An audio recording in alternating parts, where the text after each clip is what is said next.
He's got a bucket of hot KFC chicken. Except there's a gun in the KFC chicken.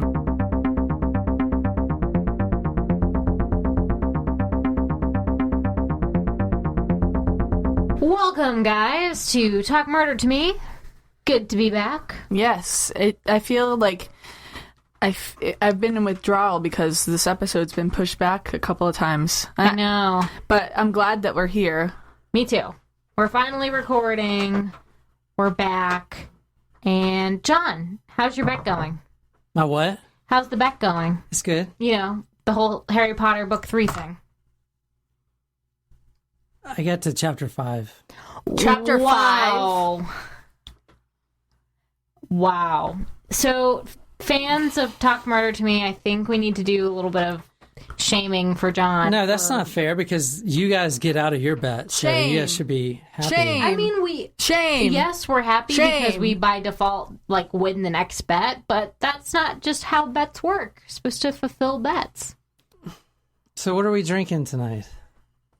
We are drinking the porcupine. Is it porcupine? How do you guys say it? I say porcupine. Sometimes I say porcupine. I feel like I kind of say that. Yeah, porcupine.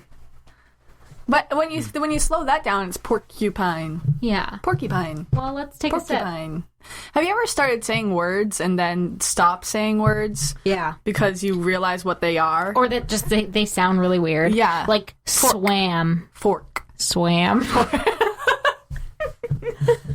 I feel like Ted in the episode of How I Met Your Mother.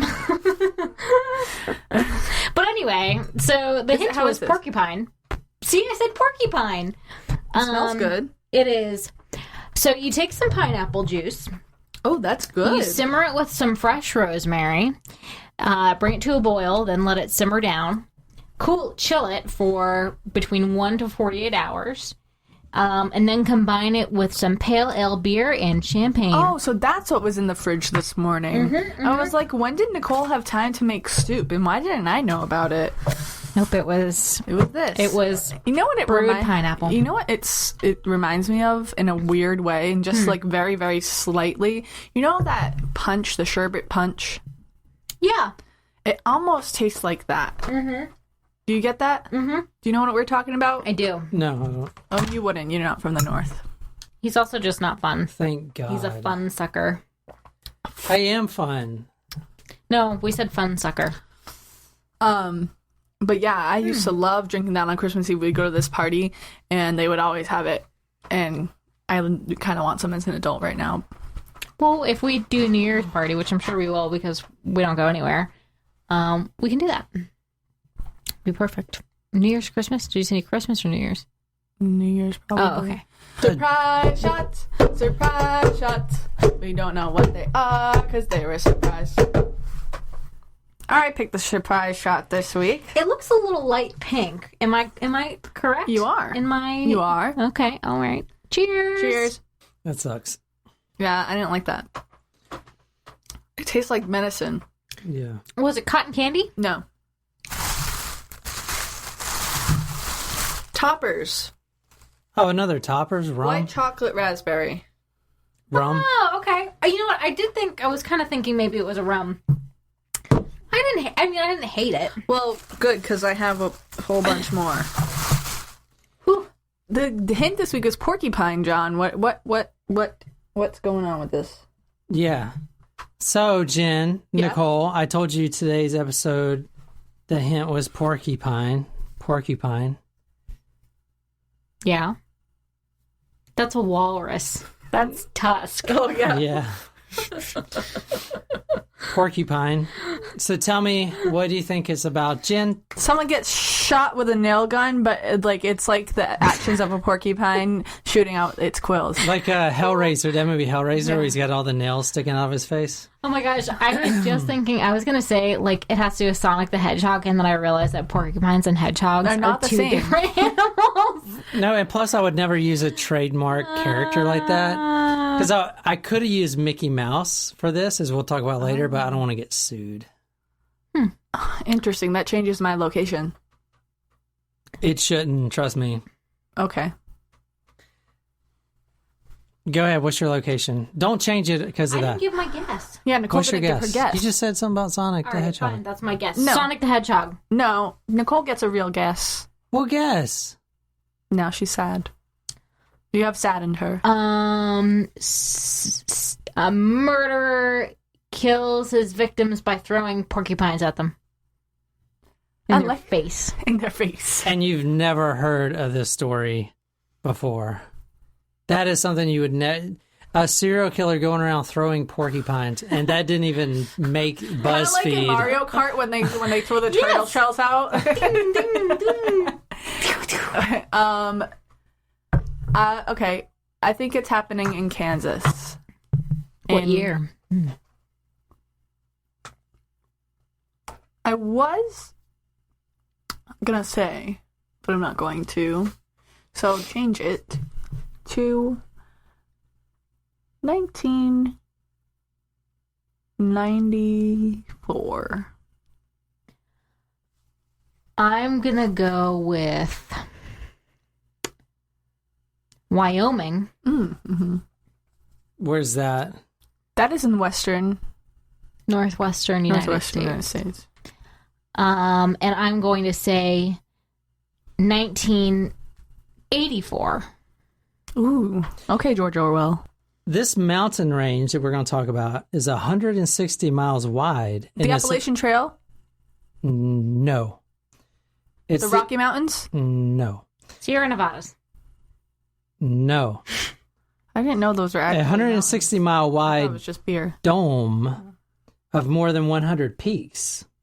Now, this mountain range isn't a normal mountain range. It's in a circle. Yeah. The Smokies. No. Here's where we're going. Adirondack. Oh, New York. Yeah, New York. So the very top of New York, the Adirondack Mountains. What did I say? Adirondack?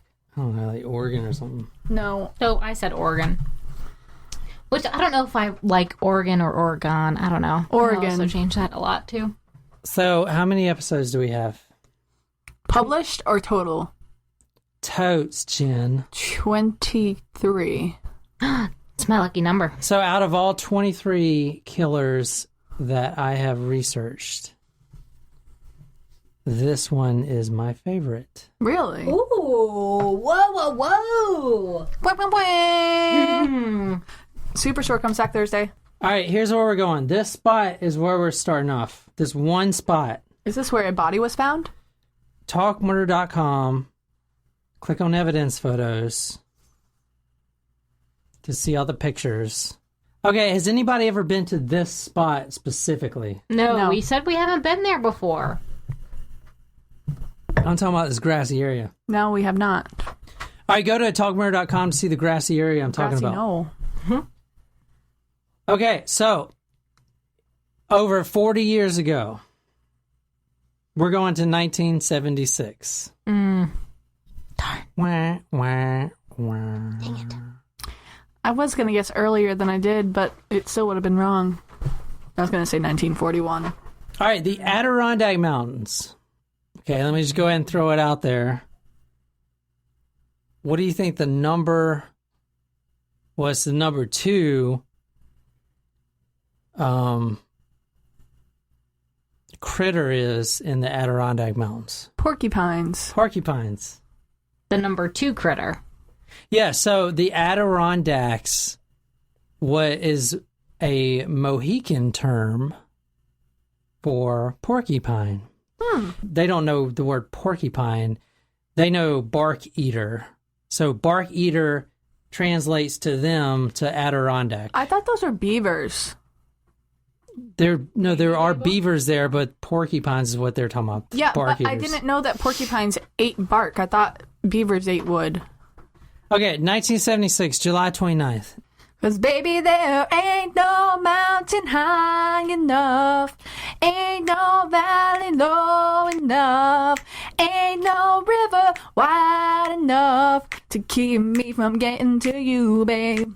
That's because of the mountains. That was good. Yeah. Thank you. So, How'd that sound? good. All right. That's not very convincing.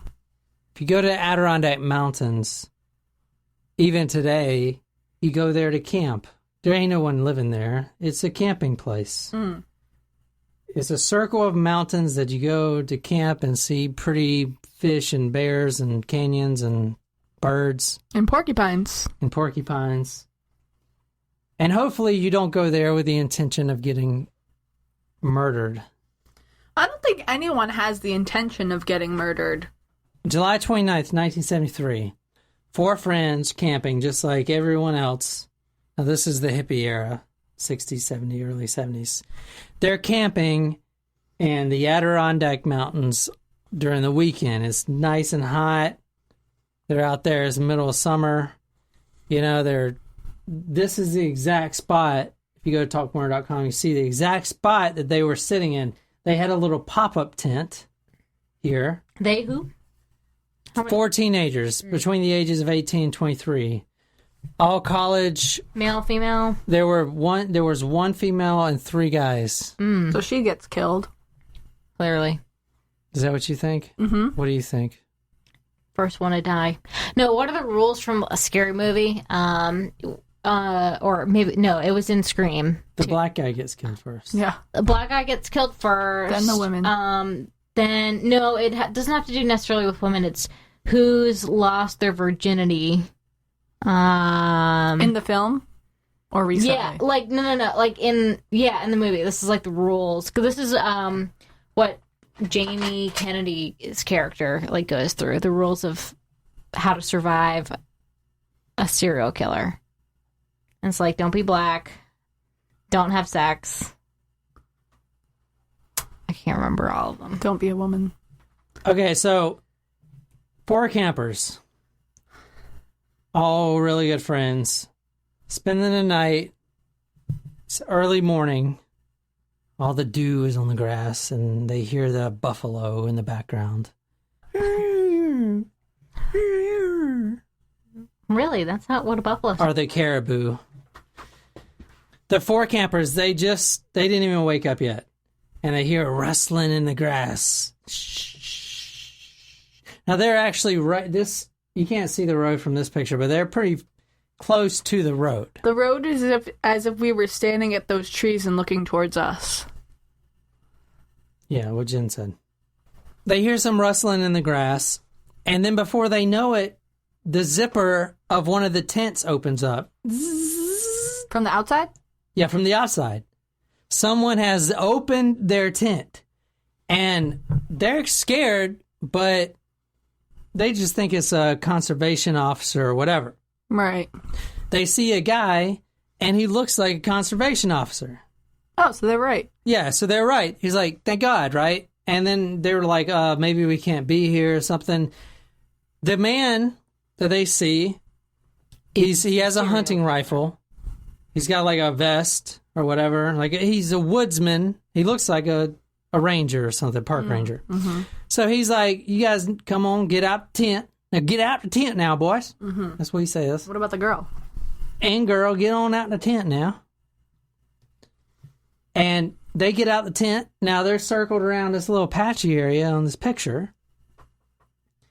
And he says, what he tells the kids, these are kids, 18 and 23. He says, listen, this can go either one of 2 ways. Because I have killed a lot of people in my life. And I am really close to killing you guys. Wow. But I just need to steal your gas from my car. Maybe like a PB&J sandwich or something like that. He says something like that. Like, I'm not beef jerky. Yeah. I'm not going to kill you, but I need to I'm going to steal your supplies. And he says, I've killed plenty of times. In fact, the FBI is looking for me because I've killed so many people. So what do you think happens? That's quite the confession. He kills them. Duh. Mm-hmm. All right, so. Or he tries to. And he takes them to this tree. And all right, talkburner.com, see the tree. It's literally just a tree, but you can see it. Like, how do they know it's this tree? Because really interesting story, which I'll point out later. The main news reporter for this entire case, Jim Tracy, he took all these pictures, and he's been following this case ever since it started going on. And in fact, I'll go ahead and tell you his story. So, well, no, I can't now. Remind me, tell you about his story. Right. It's very important. So, this tree, he took a picture of this tree. Now, do you see the blue line on the tree? Yes. Okay, that is the blue line that the police use to mark it as the murder tree. This picture looks very clear for something that was taken in 1973. No, the guy, the reporter, he's writing a book that is still not out yet about this case. So he went to all these areas and took pictures. This picture was like 2 years old. Oh. So is this guy writing because there were recent things that came up from this case? No, there wasn't recent things that came up. It's just a very interesting case. This case that I want to talk about, this entire thing, is the most fascinating case, murder case, you will ever hear, and you've never even heard of it. Well, all right. The most interesting case that we've heard of so far, or the most interesting case You'll ever hear of. Well, that's sad. I don't want Why? to peek here. Yeah, me either. Thanks for listening to Talk Murder. I hope you enjoyed our 22 episodes. The guy, now what are you doing? My nose is itchy. Jen? I'm sorry. What do you want me to do? I can't pick my nose. That's gross. Okay, so now the guy is like, okay, you guys come over here to this tree. That one tree. Mm-hmm. And he says, all right, here's what we're going to do. Because I don't really trust you guys, that's what the killer's saying. I don't really trust you guys. You guys are going to run, and you're going to tell me that I'm stealing your gas. So I'm going to tie you up to this tree. I'm going to tie all you up to this tree. No, wait, hold on. I have a rifle, so I have my hands full. So you tie each other up, and I'll supervise. So the kids, the three guys, 3 boys and a girl, start tying each other up. They're all on separate trees. Oh. And the girl doesn't actually see. She can't see because she's like in front of this tree. Right? So she can't see what's going on. But there's probably like one, it doesn't really get into it. It's probably like 2 tied up to a tree. This tree alone had 1 person tied to it. No, there's 4. 3 boys and a girl. Mm-hmm. Now, they tie everyone up to the tree. Except the girl. No, the girl's tied up too. They're just tied to different trees. But yeah, so the boys are tied to the same tree and she's tied to... No, they're all tied to separate trees.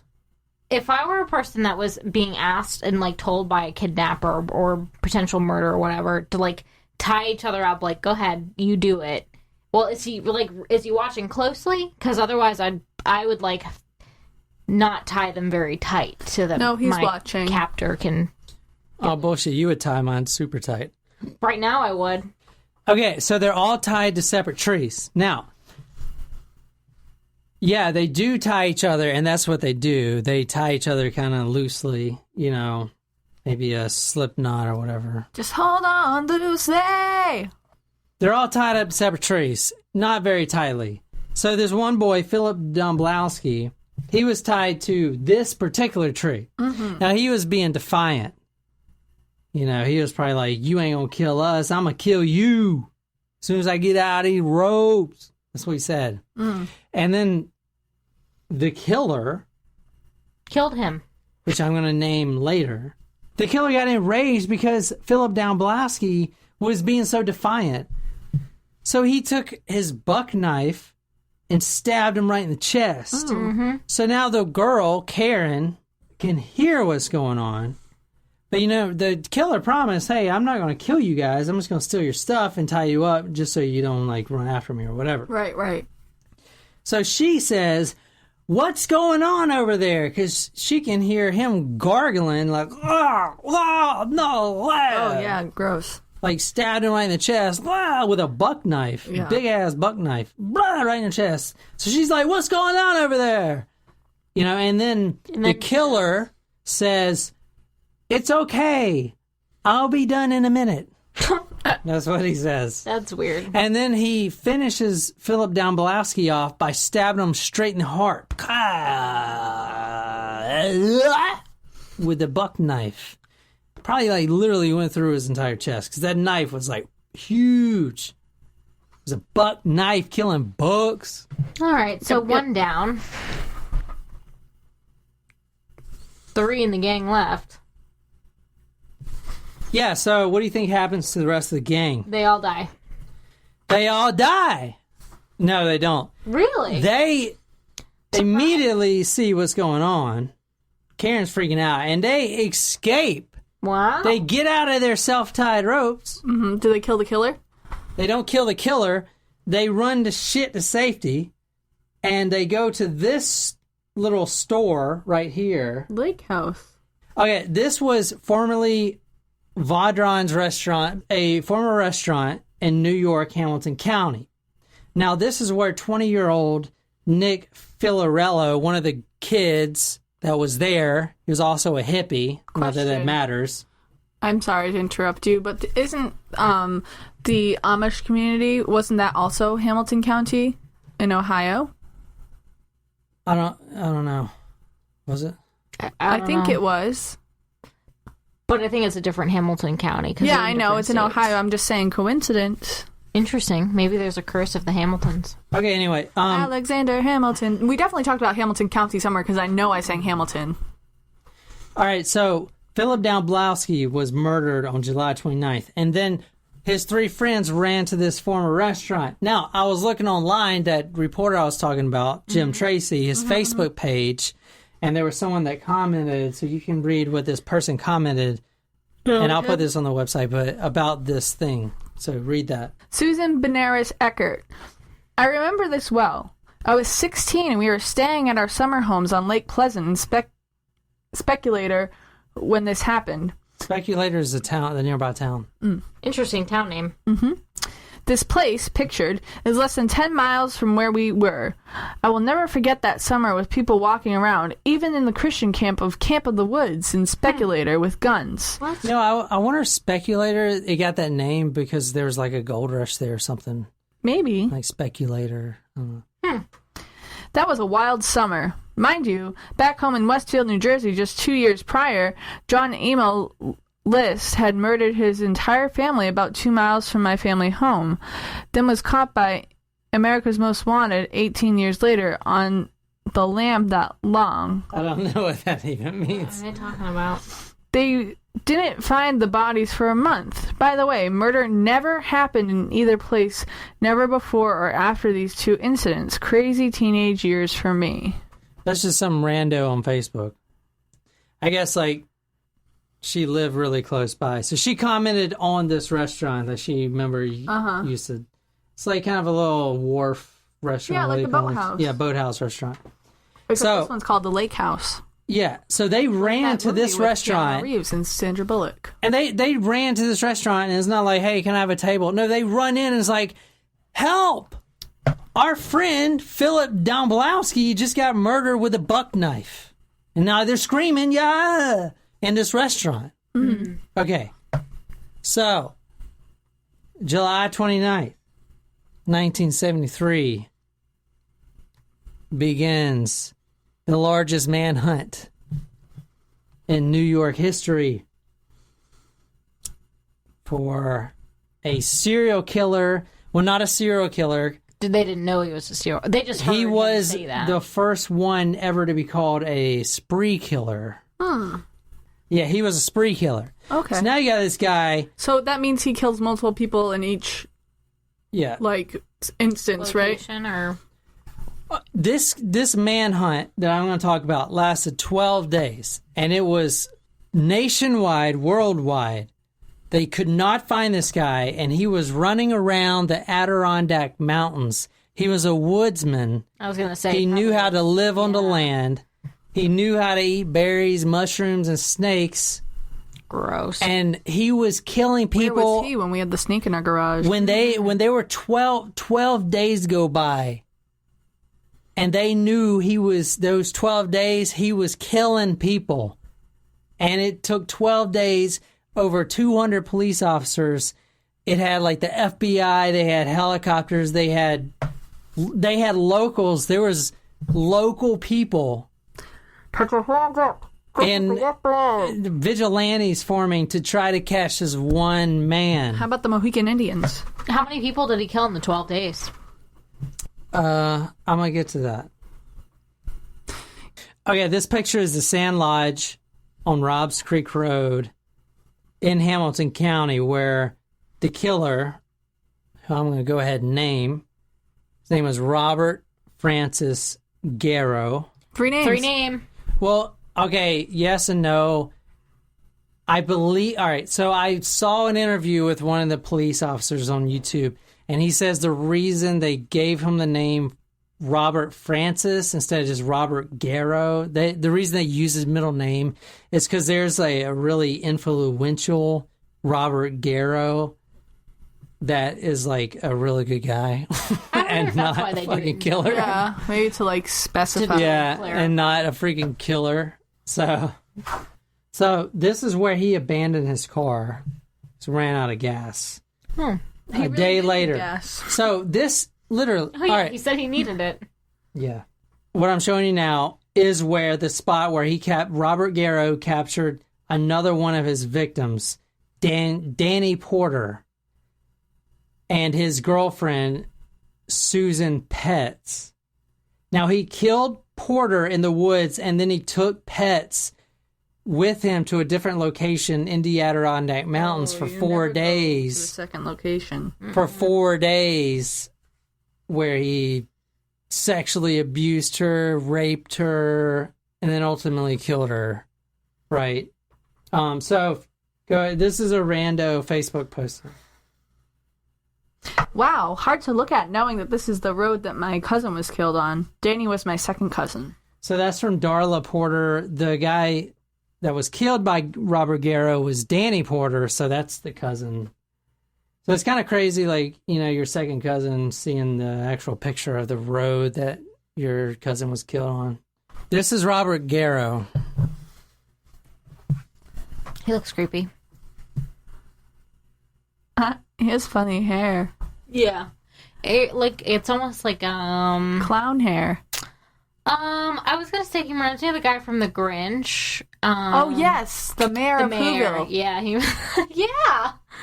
His father, growing up, he grew up in a very terrible household. Househood. Very terrible household. So his father was a raging alcoholic. So, like, when he got home from doing his work, and they had a farm too, so he was also a farmer. If he was home at his house, he was drinking or getting drunk, completely wasted. And then he was very, very abusive. Now, Garrow had 3 other siblings. So Garrow was the boy, and then there was the other children were girls, right? Mm-hmm. Was he just like physically abusive, or were you talking like sexually as well? Physically. Okay, so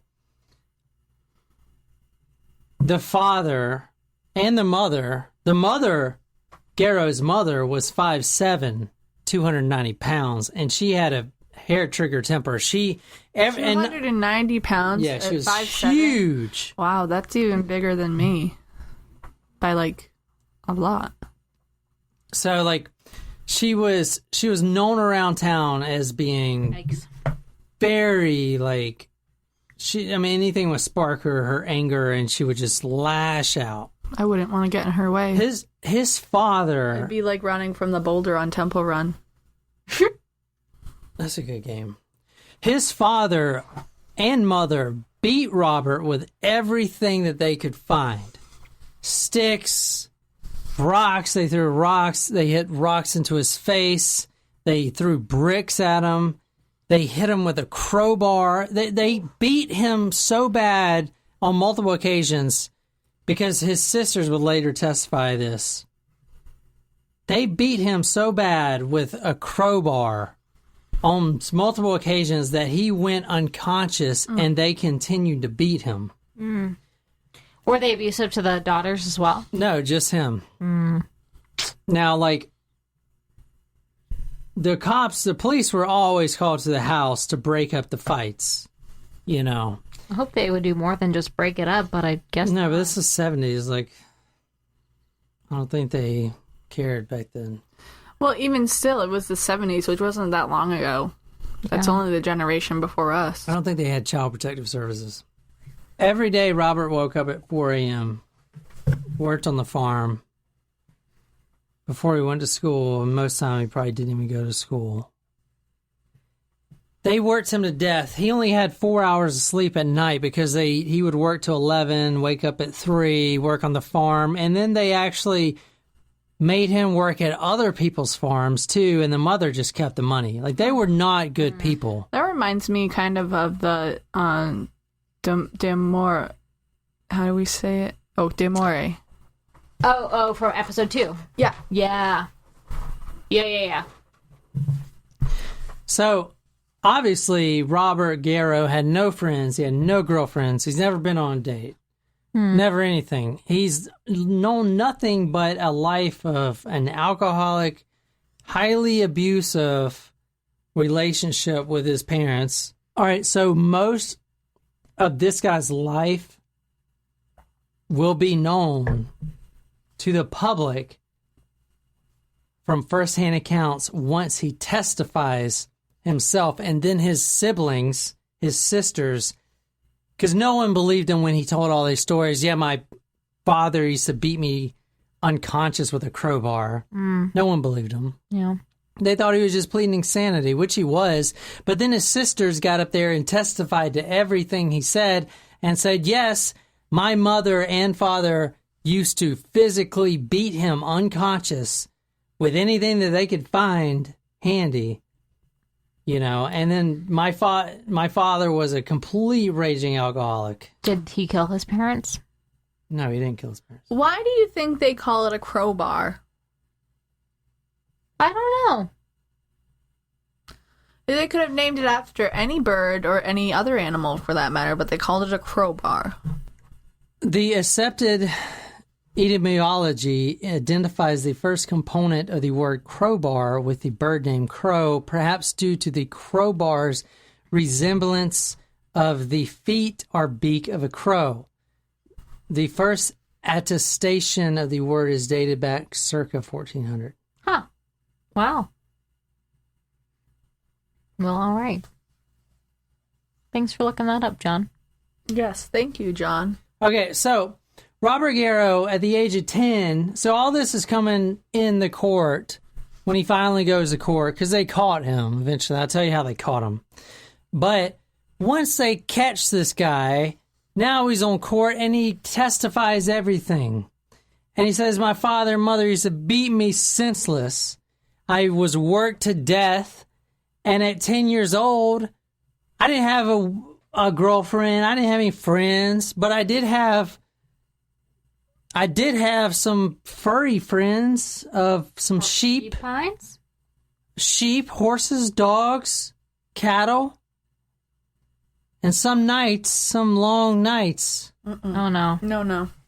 Some Nay. some lonely is the night. Oh no. Oh, Robert Garrow got busy with some farm animals. Oh, no. And he continued getting busy with farm animals until he was 16. Oh. Everything from dogs No, that's the worst. to sheep to even a horse, Ew.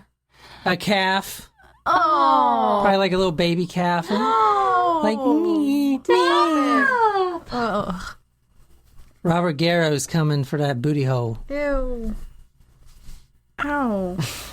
Oh my god, that's so gross. He defiled those poor baby farm animals. So, but that was all he saw all day long. He was working the farm. No, it doesn't matter if that's all Yeah, you it's pretty saw. gross. That's disgusting and wrong. Now, are you saying he's taking the stand when in He his pled trial? insanity, he said. He pled insanity and he disclosed everything, and no one believed him. But he wasn't actually on the stand. Because he disclosed it to his lawyer. The prosecuting lawyers said, all right, so he says, wait.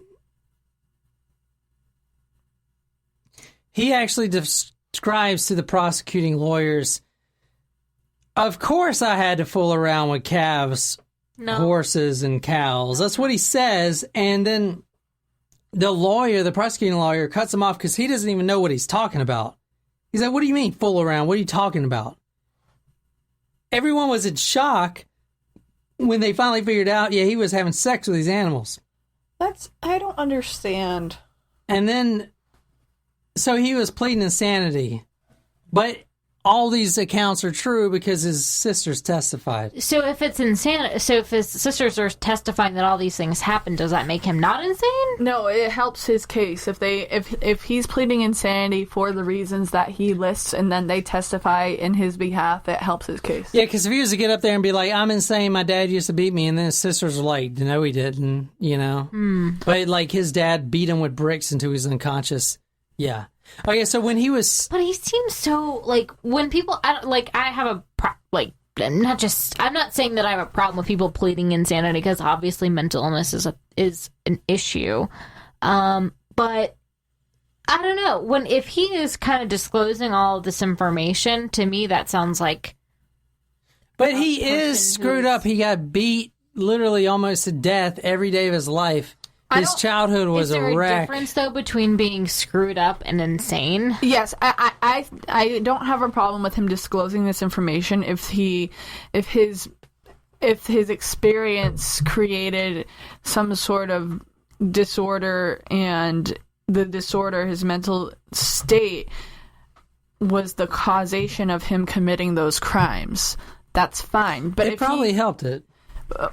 But if those two were unrelated, that's messed up that happened. But if it's not related to him committing the murder or murders, then that's when I have a problem with. I really doubt if Robert Garrow grew up in a loving home, he would have done all these murders.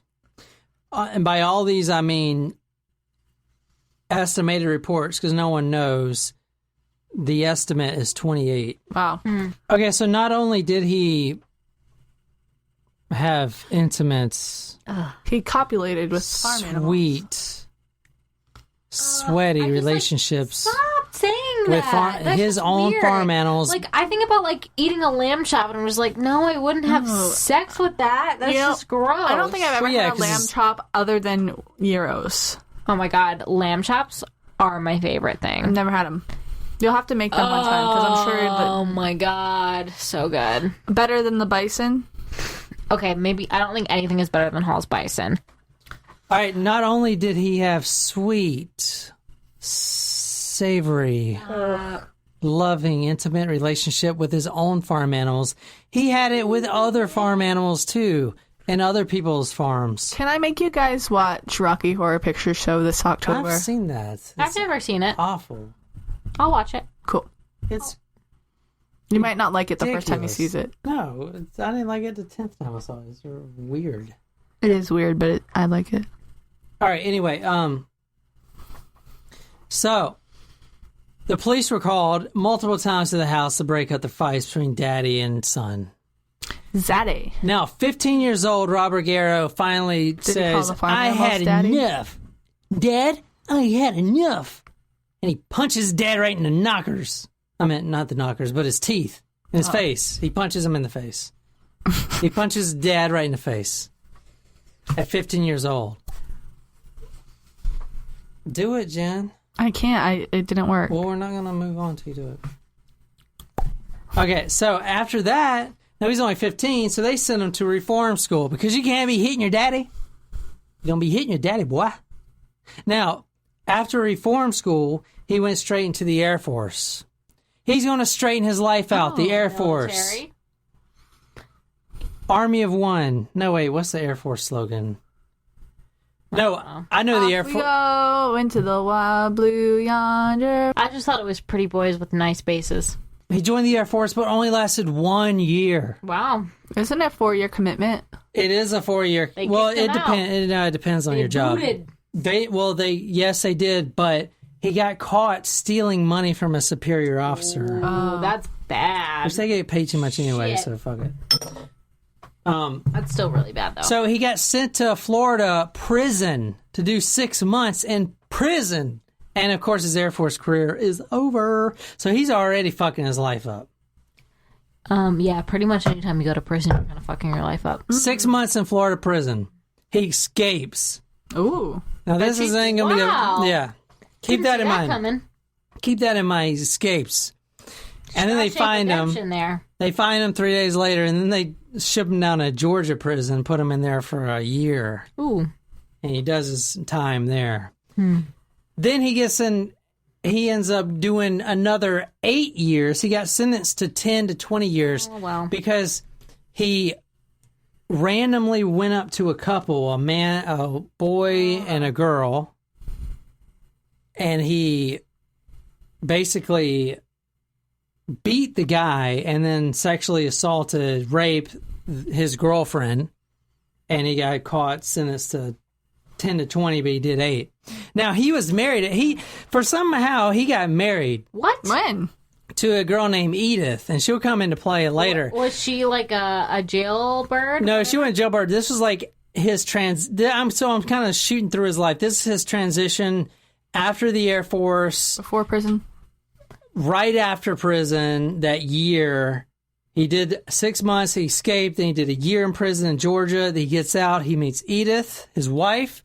Now, Edith, he's like 24 or something. 24, 25. She's the first of the human species that he has copulated with. Yeah, so he is... Good for you, bud. So he feels how great it is to be, with a woman. With a human, yes. With a human.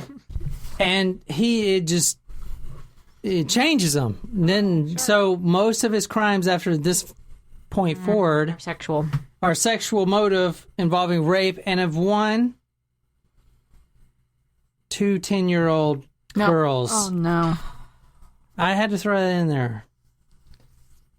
Everywhere else says young girls. Is no one safe? No baby farm animals? No kids? The only thing he's not going after so far is men, so... Yes, although that we know the of. farm animals may I have been do men, want to point out when he was testifying. So I'm jumping forward between testifying in court, and he hasn't even been caught yet from our story's perspective. But it's good to know that all this information is coming from his mouth. He's saying to a courtroom full of people, "This is what I did." And he said when he was in prison for those 8 years, he would sexually assault male inmates, and he didn't care. If it was a hole, he'd put it in. He does assault the males. So no one's safe. Nope. Yeah. Nope. None. If he hide your kids, hide your wife, and hide your males, husbands. and hide your cows. He can stick it where it's going to be stuck. That's what I got to say. If it's round... And you could push through it. I don't think you want to finish that. No. He was getting it where it needs to be Jen. Okay. All right. After that, his life sucked. So he got out of prison. I would argue it sucked before then. No, this... Yeah, so what? But after he knew how after sucked more. He sucked in prison. So after he got out of the Georgia prison, that 1 year before he raped that couple. Now he used a pellet gun, not even a real gun. Assault pellet gun? Like one of those airsoft ones. Well, this is from the 70s, so it was probably not as cool as our bug rifle. Yeah, but so the pellet guns back then looked like real guns, right? They didn't have those little orange things on them and stuff. That's a new development. But anyway, so after that, before he rapes that couple, he got married to Edith, and he was a fast food worker. But he soon got fired from that job because he tried to rob it. He tried to rob the store. Yeah, so he got fired there. And so his life's in shambles. His childhood sucked. He has no money coming in. He got kicked out of the armed forces. And if you get kicked out of the armed forces, you're fine. You get his dishonorable discharge. And that shit ain't coming off. Ever.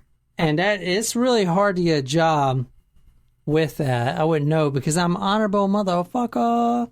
So, but there's a lot of guys that get dishonorable and then I don't know what they do. A psychiatrist. So, when he was in prison, a psychiatrist interviewed Garrow. This is before the manhunt. Remember, this is we're talking about the 50s here.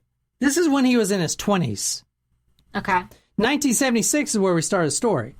So this is 1954. A psychiatrist actually called him, quote, an immature, unstable young man with no direction and no plans for the future. And that is him exactly. All right. So now that's pretty much his life. His life sucked. His family was heavily abusive, heavily alcoholics. He was worked to death, and he was having sex with farm animals. I don't know how much more I need to go into that. Let's get back to the manhunt, shall we? Yes, we shall. Yeah. Anything significant between the prison time and this manhunt? I mean, he's just kind of fucking around in the woods. Yes, but yes and no. That's a great question. He had obviously killed many people before. He killed people before the manhunt, but no one knew about it until the manhunt. Gotcha. Manhunt. What day was it, Jen? July 29, 1976. You weren't asking me, but that's okay. Oh, sorry. Nicole read my mind. I was asking her to speak for me telepathically. Thanks, Nicole. Hey, if you guys remember, more than one. he stabs Philip Domblowski with a buck knife multiple times. And then Karen, the friend with him, is like, what's going on over there? And he's like, I'll be done in a minute. And then, like, he stabs her in the heart, or him in the heart, and then he's dead. And then they run to the restaurant. You guys remember that story? You guys were waiting. Yeah. Okay, so let's start back there. Now we got the manhunt. TalkMurder.com. See all these manhunt pictures. They're freaking awesome. Also, I got exclusive pictures. Well, not exclusive. They're from that dude's Facebook page, but... Okay, so now we have the manhunt. We have over 200 police officers. Are those bodies in that trunk? No, this is just random pictures of the manhunt underway. Now, they use bloodhounds to try to get this guy out of the woods because the Adirondacks is a huge mountain range in a circle, and this guy is an experienced woodsman. Now, here's the thing that happened. When the papers published, holy shit, there's a manhunt underway. A serial killer's on the loose. Or a killer. They didn't know he's a serial killer yet. What do you think happened to the tourism there? It increased. Everyone wants to go catch the guy. Jen, no. It decreased because they were scared of him. Oh. Everyone that was there camping, they left their baskets and their picnic blankets and their baskets full of jelly and peanut butter sandwiches there. I didn't know that they were hiding from Yogi. Well, Robert Garrow was actually living off the tourists that left their supplies there and just ran. To be fair, you didn't say what happened to the tourism in the woods. You said around that area. And if the people were in the woods, then how would they have access to the Jen, the only reason you would go to the Adirondack Mountains is to be in the mountains. That is like the smallest county in New York besides the tourism. If they're in the mountains and they're camping and they don't have, and they're living off of their PB&Js and putting up tents and having picnics, then how are they going to get access to the newspapers? How would they know? Everyone knew, Jen. Like, there was helicopters flying everyone. There's 200 plus cops, cop cars, sirens. I mean, everyone knew there was a helicopter flying over with a speaker. They had recorded Edith, his wife, and his son. They went to the house of Robert Garrow and they recorded the wife and the son saying, please come home, Robert. Just drop your rifle. They knew they were looking for Robert Garrow. Yeah, they knew that. The kids described him and they... Oh, they figured it out. Yeah. Oh, okay. Plus, they found his car that was abandoned that I showed you. And the car had hair. So they knew the guy that they were looking for. Yeah, they knew the guy. The car had hair from what was tested to be one of the victims that they didn't even know he killed. It was a victim that had a missing poster. They thought she just went missing somewhere. And now they find her hair in this guy's car. It's like, whoa, he's been on a killing spree, right? Got it. So they're flying around in a helicopter. They recorded his wife. Robbie, please come home. Drop your rifle. Come home. I love you. And then the son, hey, Daddy, please come home. They're blasting that out, and he's hearing it. How's that work for them? He's somewhere Robert Garrow, he ain't coming out. Okay? Would have figured, yeah.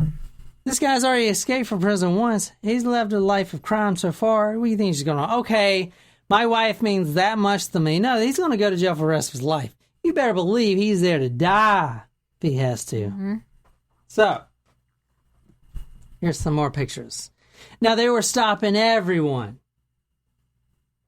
trying to find him. They had all these reports coming in. Now, this guy is in the mountains, living off... Well, he had tourism, the people that would leave their campsites. Because people got scared. They were like, screw this. I know I paid $300 for this tent at REI, but it was on sale. But I know I paid a lot. But screw that. I ain't even got time to fold it up. I'm gone. So he was living off the food and everything else from them, from all their campsites, right? Plus he was eating berries and snakes and crickets and beavers and whatever. You know, he's an experienced woodsman. Now, a lot of people would say, from some reports I read, well, he's not that experienced. If those kids that he tied up got away, he would have knew how to knot it better. But the kids tied themselves up. So that's debunked. So this is him, the warrant that was issued for his arrest. This is the wanted poster that came out. This is the car that he abandoned that had the hair of one of his victims in it. All right. It finally comes to an end. So this... How? During the manhunt, Robert Garrow loses his glasses. Oh, no. And oh, my God. This is the end. He, doesn't have appropriate vision. I know. That sucks. Obviously you want this guy to get caught, but, that's kind of embarrassing. You get away with so much for so long. You're like, damn it, I lost my fucking glasses. Ah! You know what I can kind of envision when I think about this is, he's, crawling on the ground looking for his glasses like Velma from Scooby-Doo, and then he, crawls up to a police officer, and they're like, hello, Robert. yeah. I'm also thinking of, Tucky from the Rugrats. Yes. All right. He loses his glasses. So what does he do? He's like, I'm going to drive to where he where he grew up, near a town called Mineville. Without his glasses? Yes. He steals a car. Yeah. He steals a car. He runs, and it's like a Pontiac 1969. It's a fast-ass car. I was looking it up. No, it's not a Firebird. I can't remember what it's called. It's super fast. He runs a police roadblock. They try to capture him, but then the police car breaks down. Grand Dam? Man. No, but he keeps going. He goes all the way, and now they have his sister's house staked out, surveillance and everything. And his sister but he can't see them. Wants him to be turned in, but she works with the police and is like, all right, give him a code. Say something on the radio so we know, because he's an experienced woodsman. Even though they have it staked out, he still got in and out of the house without the cops knowing. The sister's house? Yeah, to get his glasses, other glasses, right? So, and the sister had a code that the cops would know. It was something like, I got to do so-and-so's laundry. It was the code word that the cops would know to come in and arrest him. He got away from the cops. He eluded the cops more than once. You know. Number one, because he was a really good woodsman. There were cops that came up to him, and he just vanished into the woods. Because the cops aren't trained to climb mountains and jump ravines and eat berries, right? But he is. He grew up in that lifestyle, right? He knows how to do it. He knows how to get away. So, runs a roadblock all the way up to his childhood home. Now, his nephew, 16-year-old nephew, this guy, his nephew, David Mandy, 16 years old, was carrying supplies to his uncle. Now, he was hiding in a thicket a half a mile away from his home, his sister, Charles Mandy, where Garrow had visited, right? So, that's his cousin, that's his nephew. His nephew was taking supplies and food. So she knew he was there. Yeah, she knew. About half a mile away to him, and then he got caught.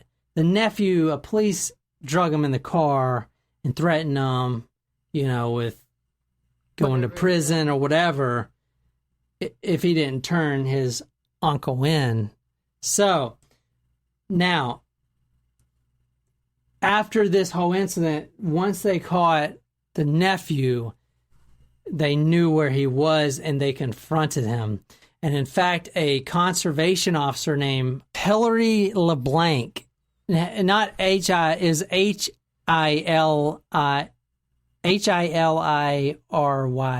They called him Guy. Mm-hmm. Hilary LeBlanc. He was a guy. Yeah. They probably called him Guy because he had a girl's name. Now I think about it. Hillary, I think, was back in the day, used to be a man's name. It was a unisex name. Oh. But he was a conservation officer. He wasn't even a cop. Now, he took a shotgun. He saw... Now, it wasn't just him, but he's the one that shot. That's like the other day I had a lady come into work and her name was Kevin. She Weird. was probably butch as shit. No, she wasn't. At first I thought she was looking for her husband's membership, but it was her because she gave me her ID. Weird. They surrounded him, right? And now he's got a rifle. Keep that in mind. And he's shooting, and they're shooting at him. Hilary LeBlanc loads that shotgun and shoots 4 times into the woods and shoots him, Robert Garrow, 4 times. Oh, wow. With a shotgun? In the back, yeah, but kind of at a long distance. Like in the shoulder and the back area. Nailed him. So he's dead. Oh. Right? No. No, he's not. No, because He's in on critical trial. condition. The manhunt's over. Now he's arrested. Dun, dun, dun. Now the story begins. It gets better, trust me. So this is a newspaper article that I found from the time. So it talks about when he was on the manhunt. The title is "Fear Runs Rampant." It says the trooper stood in the middle of the road, held his hand up, and motioned for the older woman to pull to the side. That was July 30th, 1973. "Step away from your car, ma'am," the uniformed New York State Trooper said to the elderly woman. All right, so this article basically says everyone that when he was, even though they were camping, they were still getting the news, and everyone, gun sales shot up, right? People were buying guns. They're ready to protect. They were sitting... The people that lived there were sitting on their front porches in their rocking chairs with rifles pointing out to the woods. This guy, Jim Tracy, which I actually just talked to on Facebook. He messaged you back? Yeah, he told us to shout him out. Yeah. He told you to what? Well, so, no, I asked him, I was like, hey, you want to shout you out or you got anything? And he is working on the book. He has been for a few years. And... So go to his website. I'll post a link. It's a Facebook website, and it's got the complete Robert Garrow case. And he went around and to all the locations, like for instance that tree where the boy was stabbed, Philip Domblowski. Mm-hmm. He took pictures of that, so you can see, kind of orientate yourself to where it is. And this is from Jim Tracy. He was the main article writer, the main news reporter for the whole case. And yeah, so I told him I'd shout his book out. His book's not done yet, but I can't wait till it is. Because if you read all his articles, they're really well written, so I know the book is going to be excellent. It's going to be an excellent book. That's so cool, babe. That is cool. So, a thing about Jim Tracy, he was a boy when this happened. Being so young, and now he has got this obsession with the case, and he's been a news writer, ever since all this happened. Even, I think his last actual newspaper article was like in the 2000s. Well, this might be this may have been the case that sparked his interest in investigative journalism. Well, here's what I'm saying about the cabin that he was living in with his dad, Robert Garrow. They were away, but Jim Tracy says he will never forget that footprint that he saw on the dresser leading to the window of Robert Garrow. And the one thing that he noticed... In his own cabin. In his own cabin. There was a footprint. Yeah, so Robert Garrow went inside Jim Tracy's cabin Luckily, they weren't there. Wow. Thank God, because he would have killed him. This is before he was caught. Because he was caught when he was shot. Yeah. Oh, right. So thank God, right? Yeah. So he like ransacked their cabin. Or was squatting there? Yeah. No, he was just ransacking you, yeah. But he remembers seeing a footprint on the dresser, a boot print. Wow. And not only that, to verify that it was Robert Garrow and not just someone trying to steal it, Jim Tracy noticed that bastard took my Mickey Mouse shirt. And when Robert Garrow was arrested, under his sweater was a Mickey Mouse shirt. No. Yeah. Into a child's Mickey Mouse shirt? I mean, I guess it's just Maybe like it a was nightshirt or whatever. Yeah, like a one-size-fits-all or something. Yeah. Wow. That's crazy. So you were just a boy when you first heard about Robert Garrow in the summer of '73. Yes, I was 8 years old, but I knew the area that they were looking for him because my father had a hunting camp in Speculator, north of Speculator, between Speculator and Indian Lake. And I'd been up there quite a bit, following him around with my BB gun. Eventually, we got a call one night from the Bureau of Criminal Investigation Unit of the New York State Police saying that he broke into our camp.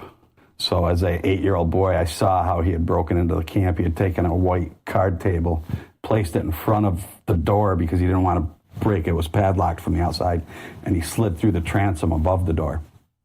And when he was eventually caught 3 days later, he had the clothes on from the camp. Green Allegan, Michigan sweatshirt, a Mickey Mouse T-shirt, and a pair of plum-colored pants, and which are still in the possession of Hamilton County. They have him in a cardboard box down there. To this day? To this day, along with his rifle, at the Hamilton County Jail. So yeah, that story would have touched me pretty. Yeah. hard. So obviously, I'd be like, that wrapped that. So I mean, who wants to, like, the one person? If you really want to know this story, like front to back, from the best perception, other than Robert Garrow, which is Not possible. Is this guy. So I'll put his Facebook link on the website, talkmurder.com. You can go and check it out and message him. He messages back everyone, so it's not, Anyway, It's still cool, though. yeah. So Because he could be someone who doesn't message back anyone. yeah. And if you message us on our Facebook page, we will message you back as well. Yes. Or on Patreon. Or on Twitter. All right, let me tell you how he got shot, and then we'll go from there. A 17-year-old Witherby resident describes Thursday how he witnessed the shooting and capture of Robert Garrow virtually in front of his home. This is from one of the local papers at the time. Richard Myers, a senior at Moriah Central School, said he stood in a group of 15 to 20 persons and watched Conservation Officer Hilary LeBlanc of Ballston Spa, that's the town, I guess, fire at Garrow 4 times on the perimeter of the woods of Mount Tom Summit. I saw this guy kneel down. He shot twice kneeling, and then he shot twice standing, the youth said. He had almost reached his home, where he resides with his parents, Mr. and Mrs. William Myers, when troopers ordered them to stop the truck, he said. A portion of the road had been sealed off. I heard the dogs barking in the woods, the teenager said. Then I saw him, and LeBlanc shoots. He expressed relief that the incident was over and summed up the terror that had seized the residents of the small hamlet of Witherby in Essex County. Last night I didn't get to sleep. Last night I didn't get to sleep too well. Let's see. Sounds like me, like every night. This paper's so fucking old I can't even read it. Let me see. Here's his sister's reaction. This is from the Times-Union. If you want to read that, Jen, just a little section or so. This is what his sister's saying. A sister's reaction. I'm glad it's over. Wait, hold on. By Shirley Armstrong. I'm relieved it's over, but I wish it hadn't happened this way. I don't hold the police responsible for shooting him. It's just too bad all this had to happen. I still can't believe he did what they say. Robert Garrow's sister, Mrs. Florence Brooks, sat in a rocking chair on the front porch of her small frame house at 1020 1028 Albany Street, Schenectady, late Thursday, trying to collect her thoughts.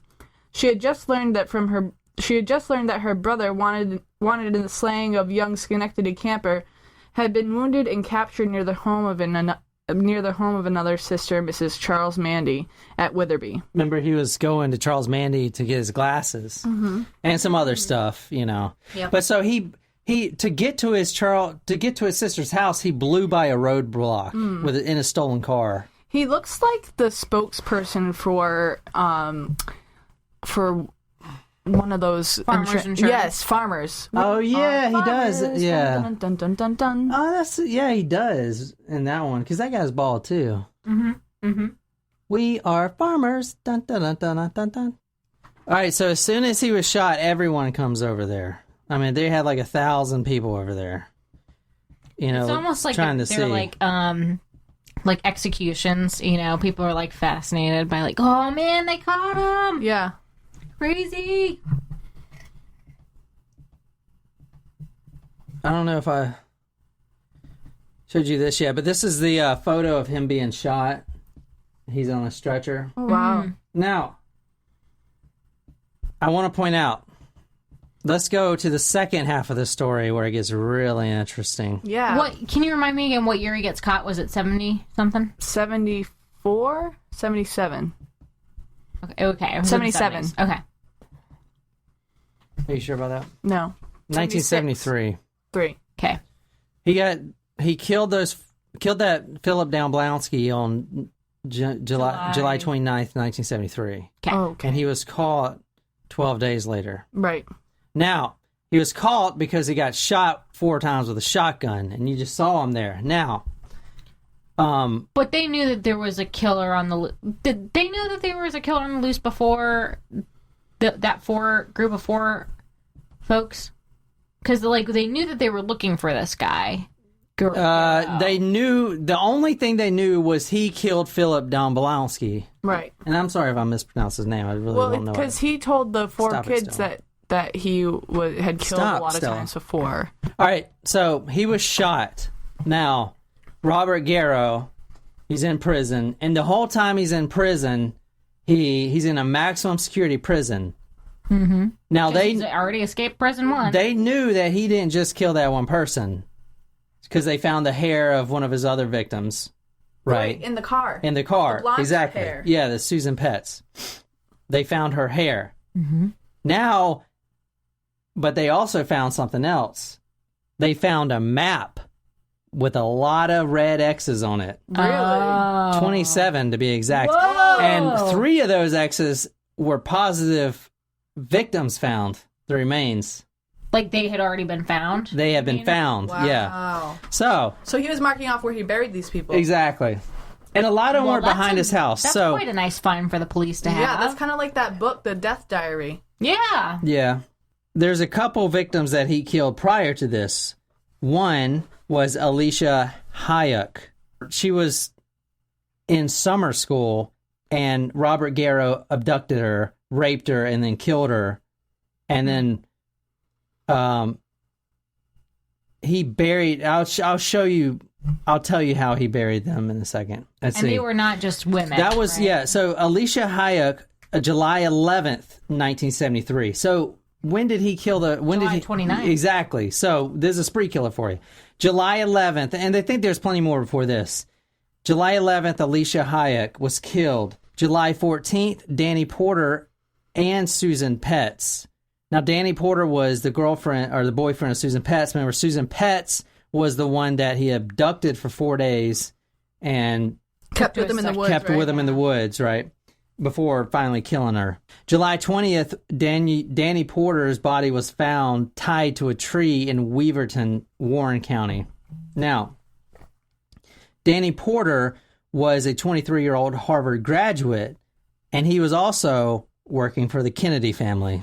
Oh. So it became High profile. pretty high profile, yeah. And it wasn't that he was just killed. He was literally killed as he was tied to a tree, just like that other guy. I mean, he would tie him to a tree and just stab him. You can't even do anything with that, right? So now, the manhunt finally ends. Now, he didn't sexually assault his male victims. 'Cause No, not the male We victims. heard that in prison. Well, maybe. No one knows. Well, No one knows. And his testimony said he did that, but I mean, I think he was pretty much into females. Well, at first he was into farm animals. yeah. Yeah, but he But then in prison, he was, like this Danny Porter. he had people drop the soap. hit Or he him. dropped the soap. I mean, whatever you're into, I guess. Like he killed him and then took his girlfriend.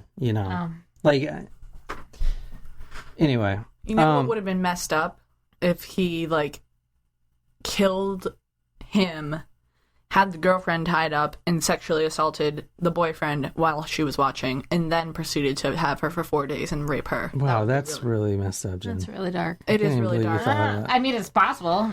I'm just thinking. I don't know. Like when I'm in this podcast mode, like really dark stuff comes out. I don't think like this normally. I think this is the new normal. I think about this all day. All right, so here's what I want to get to. Okay, so there's a lot of victims, 20. and we can go through some of them, but this is what I told you. That wasn't the case. Well, I don't understand. This case is special, and not just the criminal aspect, but also the legal aspect. It's known as the buried bodies case. Okay. Oh. Now, here's Garrow. He was shot with a shotgun. Well, he's got a map of all of his buried bodies, so there's nothing he can, like, exchange for reduced time. Just listen. Robert Garrow, he was shot 4 times with a shotgun. So this is what he looks like in and out of court. What do you see there? A wheelchair. A wheelchair. And what else you see? He's chained to a wheelchair, and the troopers are actually pushing the wheelchair. Now, Robert Garrow was shot 4 times with a shotgun in the back and the left shoulder, I believe. They sent him to doctor after doctor after doctor, and they all said the same thing. This guy's faking it. He is not paralyzed. Robert Garrow was saying he was paralyzed? Robert Garrow was pretending the entire time, for years after this, to be completely paralyzed. What? To get special treatment in prison? His entire time in court, he was completely paralyzed. But his doctors, all of his doctors are like, no, this guy isn't paralyzed. Paralyzed from the waist down? No, completely paralyzed. Yeah, from like he couldn't walk. And the doctors were like, why are you troopers pushing him around in a wheelchair? He can walk. He's making a fool out of them. Mm-hmm. Maybe. He's humiliating them. Maybe. When no one's watching him,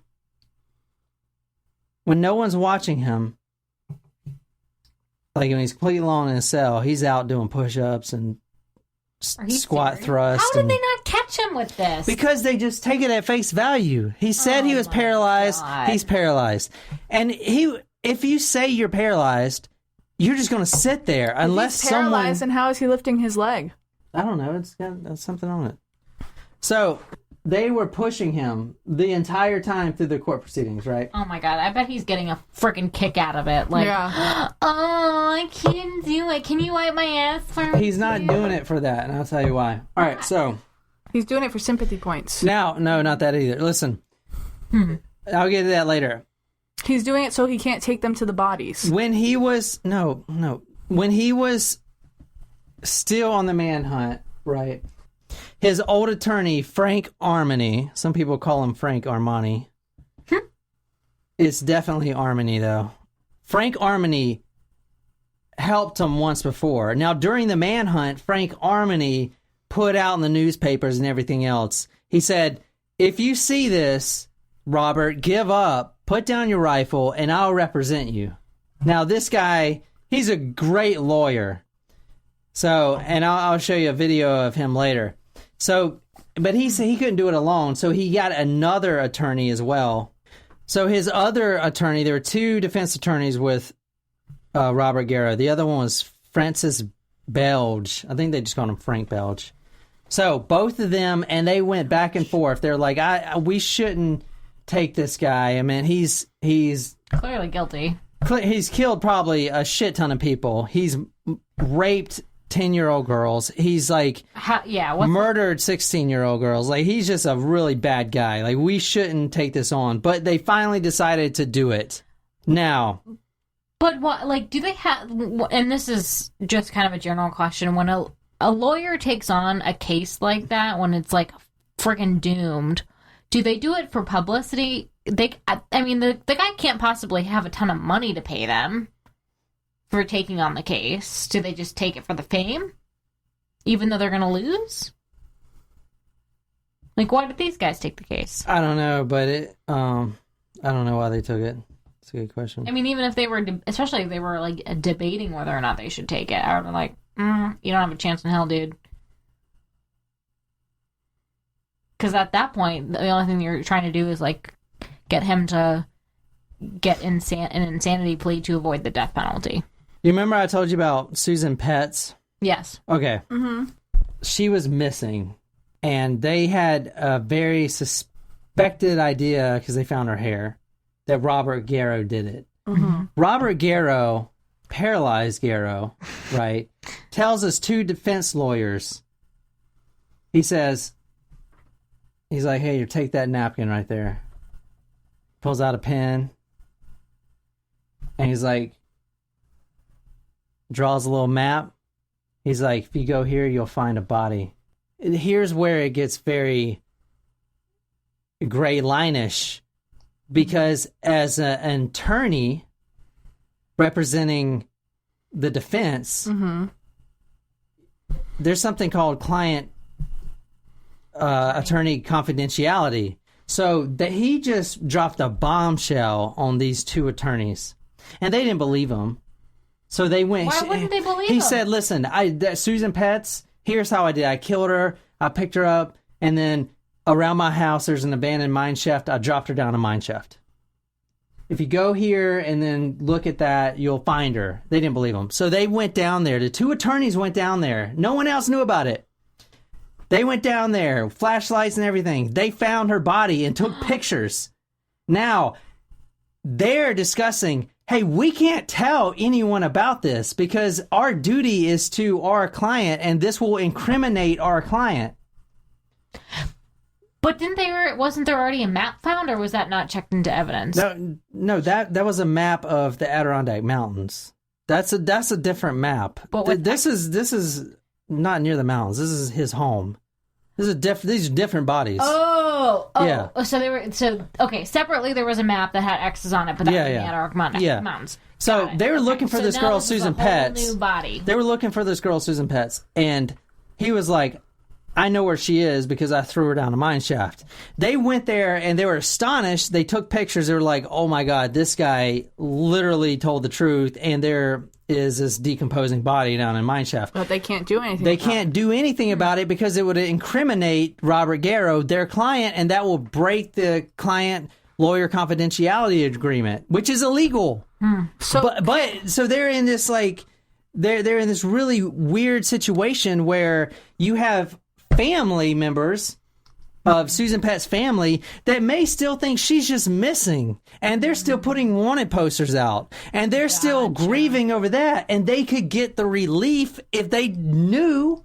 Yeah. But the lawyers kept this a secret for a year. Oh, wow.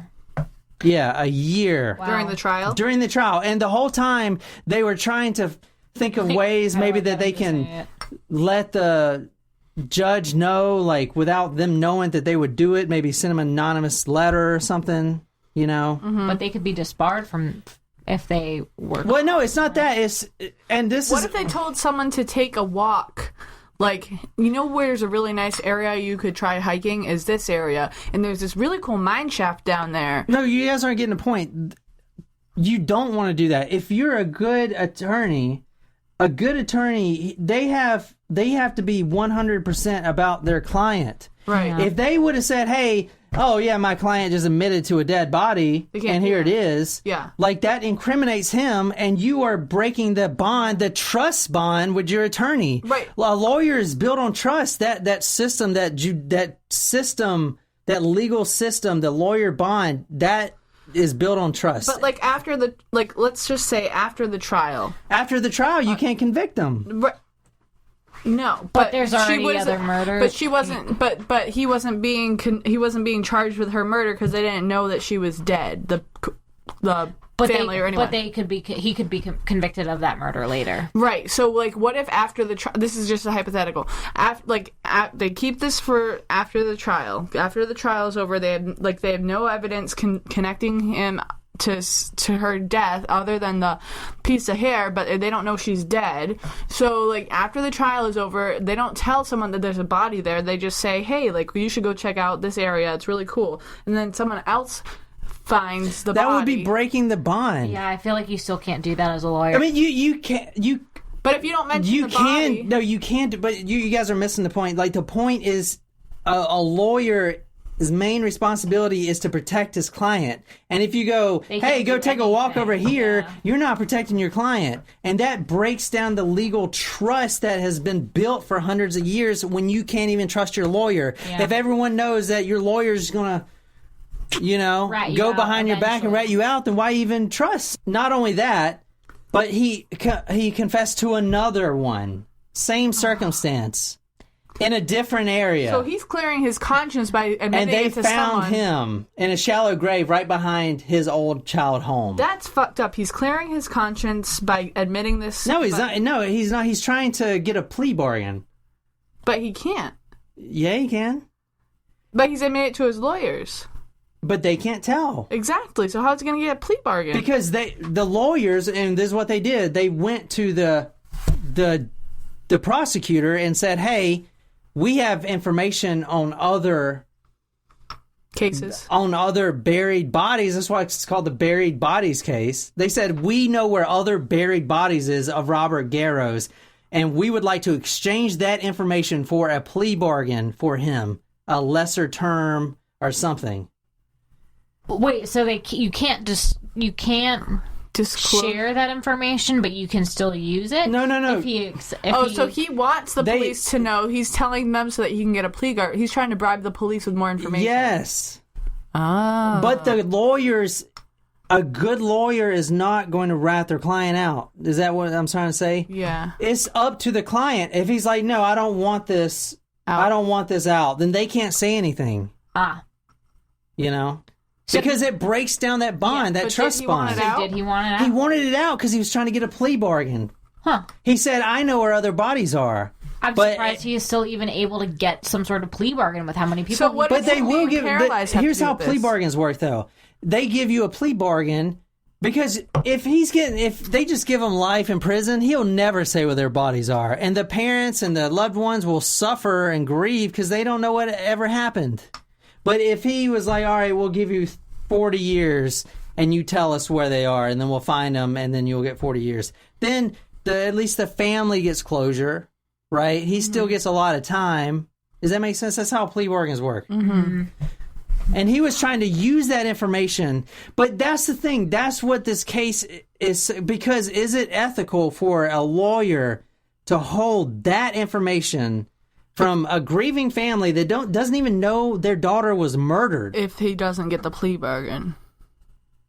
But that's the thing. Like, what side are you guys on? Do you guys agree that the lawyers should have kept those two bodies, or you think they should have told the prosecutors? Well, okay, so I see the point of you trying to use it as a bargaining chip to get a reduced deal, but I mean, I do, like you were saying earlier, like ultimately the lawyer's job is to protect their client. And for any lawyer out there, like if you're a client, if you're arrested for something, you have to be able to trust your lawyer and know that no matter what you tell them, they cannot say anything. Exactly. So for like, you can't do it in a roundabout way. You can't do like anything that you say. So like, I agree that trust must be maintained. But where's the limit? Is if there's two dead bodies out there and possibly more, and the lawyers have to live with this secret for a year. I don't think is a way around the confident. There's not a way around the confidentiality. I think they know what they're signing up for when they take the bar and get sworn in for being. No, I know that, but like the public doesn't see it that way. Susan Pett's father showed up at the office. Harmony was so shaken by the meeting that Alicia Houck's father never got past the receptionist. Was invited to his office. And when I got there, his girl said he wasn't in. And I called several different times for an appointment, and I was refused. I don't think I would have been able to stand the pressure of that meeting. I just couldn't trust myself to meet him face to face. Didn't you think that there was a factor of just common decency here? I don't know if I can explain it, but to me, it's a question of which is the higher moral good at that moment. Well, the question of the Constitution, the question of even a bastard like him having a proper defense, having adequate representation, being able to trust his lawyer as to what he says. Against what? As against the fact that I have a dead girl, the fact that her body's there, as against the breaking hearts of a parent. But it's a terrible thing to play God at that moment. But in my judgment, and I still feel that way, that their suffering is not worth jeopardizing my sworn duty or my oath of office or the Constitution. Harmony considered tipping off the parents or the authorities anonymously, but in the end he decided that even that would breach Robert Garrow's confidence. What is the point about applying these principles to a piece of scum like Garrow? Well, because if it doesn't belong to a piece of scum, to the worst of us, then it can't belong to the best of it. Where do you make the exception? Judge William Innerman, the former Lake Pleasant DA who prosecuted Robert Garrow, thinks Harmony was right not to tell it. Yeah, so it's like... I mean, I can imagine it's a ton of pressure because you know that information. Yeah. I think all you can do as a lawyer is encourage your client to be willing to share that information. That's why I'm glad as a counselor that like there are exceptions to the confidentiality clause. Like as far as as far as being able to, like if someone's going to harm themselves or harm someone else, like we're not sworn to that, like we can't tell anyone else. Yeah. Like that's something that we have to do. It's our duty to tell someone that something is happening, and that's about keeping, it's far different than defending someone in a legal case. That's life or death in some cases, so I think it's our responsibility to make sure that that information gets out to the proper authorities. But as far as anything else, like there is a confidentiality, there's privilege between what you say to your counselor, and it goes back to trust. Like if you want someone to open up to you and talk to you about the deepest inners of their soul and what they're struggling with, like they have to know that it's confidential, that it's not gonna, that's it. Yeah. So with the using this as a plea, are you about to tell us he's out of prison right now? No, hold on. He's dead. No, hold on. I want to show you what... All right, so it ruined this guy, his law practice. Really? Yeah, because people were fucking pissed. The discovery of a dead person, the resulting investigation of the scene of the body, the post-mortem examination, can lead to a lot of evidence, potentially incriminating your client. Actually, the best thing for the lawyer to do, if he's given that information, is to keep it confidential. But Innerman scornfully rejected Harmony's attempt to plea bargain with that information. Harmony hoped to swap Garrow's confession to the Houck and Petts murders for an insanity plea in the Domblewski killing, convinced that Garrow would spend the rest of his life on a psychiatric ward. I thought it was reprehensible. Why did you think that was reprehensible? Because they were trying to make a deal whereby this guy would get back on the street at some point within the not-too-distant future. I don't think that's in the best interest of society, nor in a proper defense. But a lawyer has an ethical duty to be as zealous as he can in the defense of his client.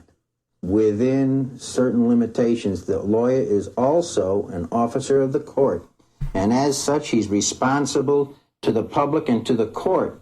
In June 1974, Garrow was returned to Lake Pleasant to stand trial for the Dumbluski murder. Hostility toward Garrow and his lawyers ran deep. When the lawyers took up residence in a local inn, even the proprietors, John and Jenny Zeiser, became targets of ostracism. People in the community seemed to take sides. In what way? I don't know. They were just kind of like mean. Some wouldn't even speak to you if you go to the post office. Several of them stayed away. They didn't come to see us. One individual actually accosted me on the courthouse lawn and said, "Why are you harboring these people?" Meanwhile, the lawyers were confronted by threats of violence. Like the morning Armony found a death threat scrawled on his breakfast napkin. It says here that we can take you out any time. That kid killer better not get off. That's fairly unambiguous, isn't it? That's crazy. When the case came up for trial here at the... So anyway, what do you guys think about that? I mean, I disagree with the guy that was being interviewed. Like, is it reprehensible that, you know, that he did what he did? Yes. But if you're going to bargain and you can get that information out, like for a insanity plea, you can, like, it's up to the judge and the jury to decide how long he spends in the you know, in the psych ward. You know what I mean? So, like, if they give him maximum sentence, maybe he'll die there. Yeah, I mean, it's not up to one person to be judge, jury, and executioner. Yeah. So, you know, that's why we have different people to decide different things. So I think that, I mean, it's a tough, because I kind of, you know, you guys know me, I'm very empathic, and I you know, I feel and empathetic, I guess, there's two different meanings, but I feel for the families, and you guys know most of the time I feel for the victims and all that, but at the same time, I can't disagree with the lawyer's decision, because as a professional with similar, you know, constructs, you have, if you're sworn to your duty. And I think that, you know, they should have taken that plea deal. I think the police should have. I think it would have been more beneficial to society that if they did. And I think that, like, you know, I think that I think it would have benefited us if it were that case, and if they did take the plea deal, then maybe we wouldn't be having this conversation, because the other people would have been found, and, you know, well, like, they were found, not like they took the plea deal, right? Oh yeah, he did plead insanity. Because they did find the body, or how did it come out then a year later? Let me say. Oh. All right, let me say this. All right, so he told the lawyers there were two bodies that the police didn't know. Susan Petz was found down a mine shaft, as I said. Mm-hmm. And then Alicia Howick, the next day, they went to the Oakwood Cemetery property in Syracuse. And that's where Garrow said he had hidden the girl back in July, you know, right before this whole manhunt started. Mm-hmm. Now, here's another thing. He said that he hid the girl's body behind the shed. They couldn't find the girl's body. They returned to the jail and had another interview. Now Garrow prepares a map exactly where he placed the girl's body. So they returned back to the Oakwood Cemetery, and they've been searching the bushes for hours. They found Alicia Hayek, and her body was in an advanced state of decomposition, and her skull, according to Armony, her skull had been torn from her body. Oh my gosh. So that's, and Frank Garrow's a big man. He's, you know, over 6'3", 6'4", like 300 pounds. He's a woodsman. He's a big guy. So he literally tore her head off. Oh my God. Now, here's the thing. How? Okay, so after she was dead?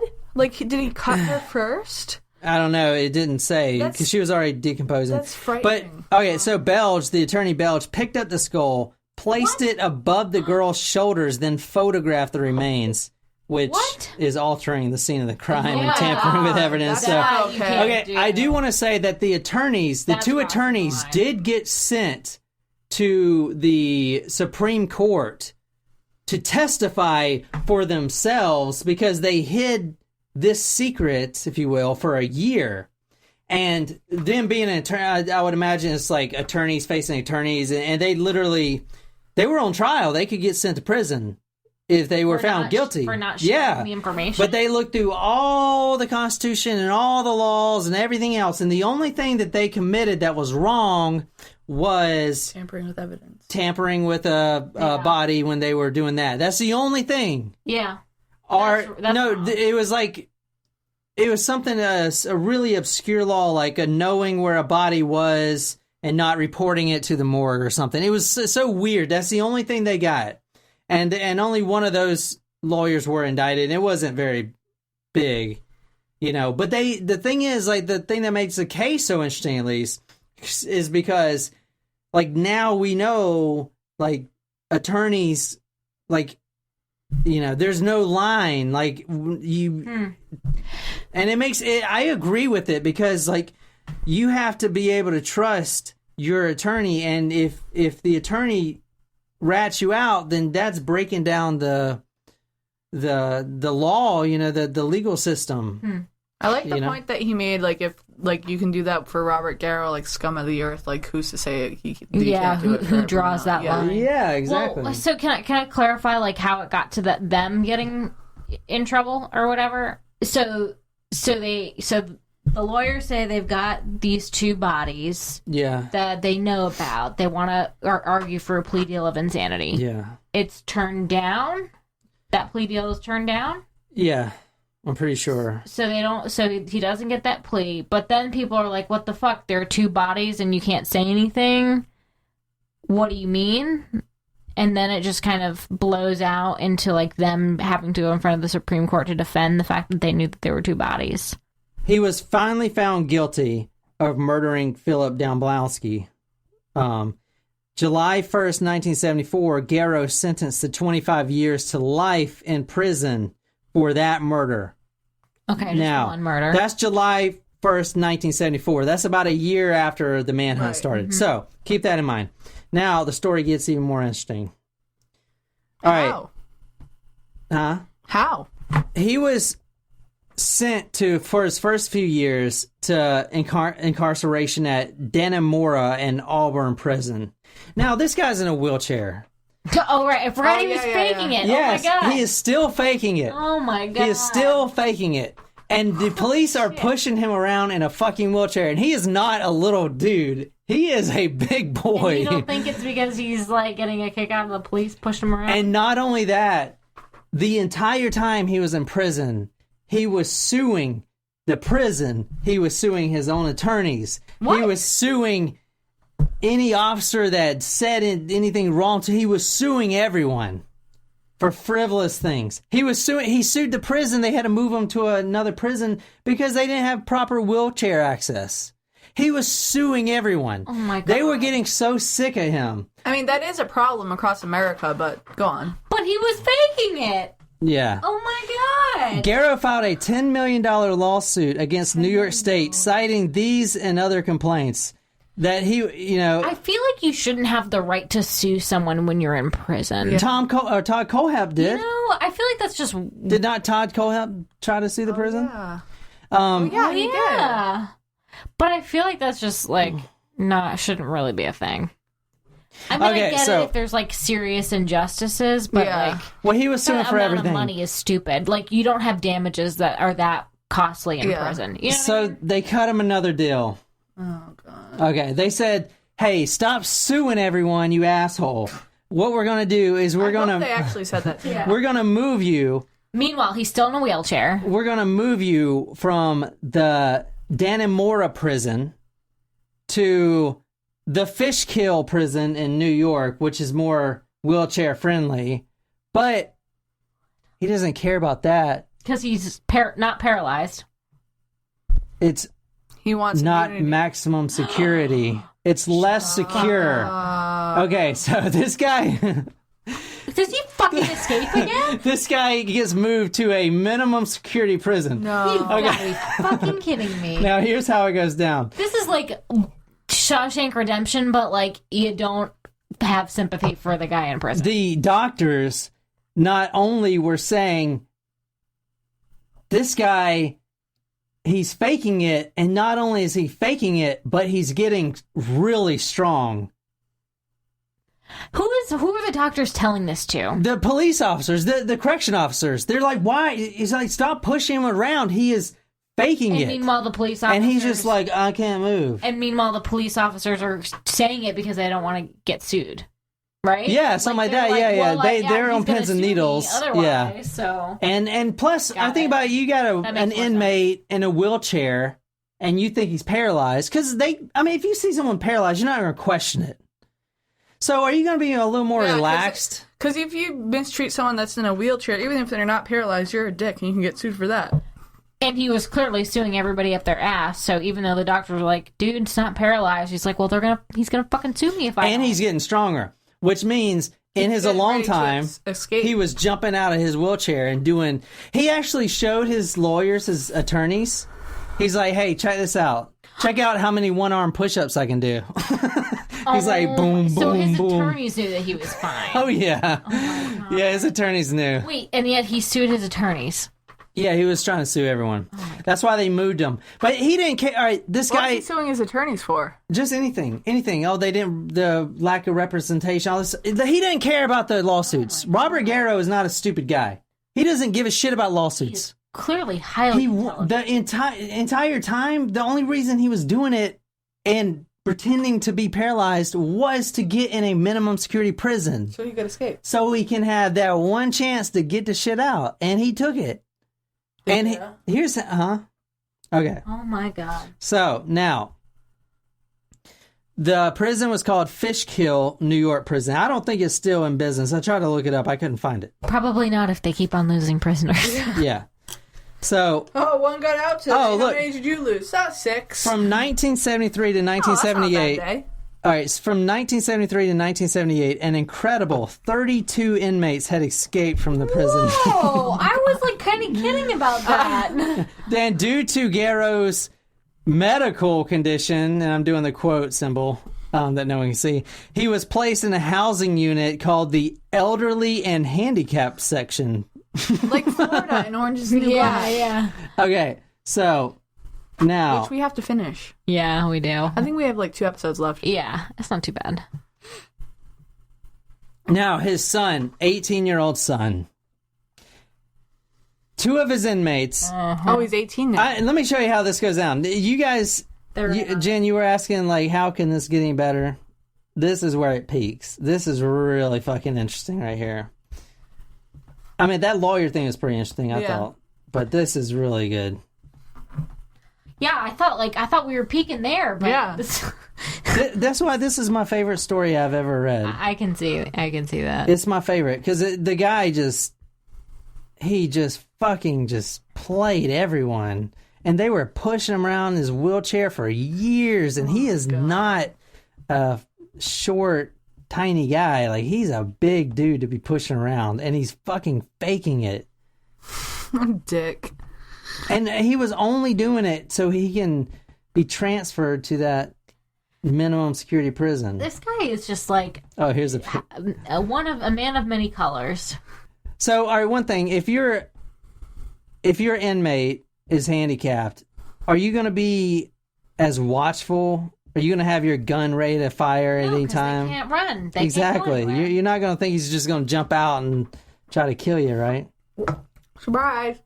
Now, his inmates is a couple. Vincent Scabiacci, who was already serving a prison term, and Dorian Sabiacci, they admitted to the judge to helping smuggle a gun into prison for the killer Robert Garrow. Now, the gun I thought I was really interested in was a 7.62 millimeter Spanish-made pistol. Now, here's how they did it. The inmates contacted Robert's son, his 18-year-old son, and said, here's how you're going to smuggle it in. Ew.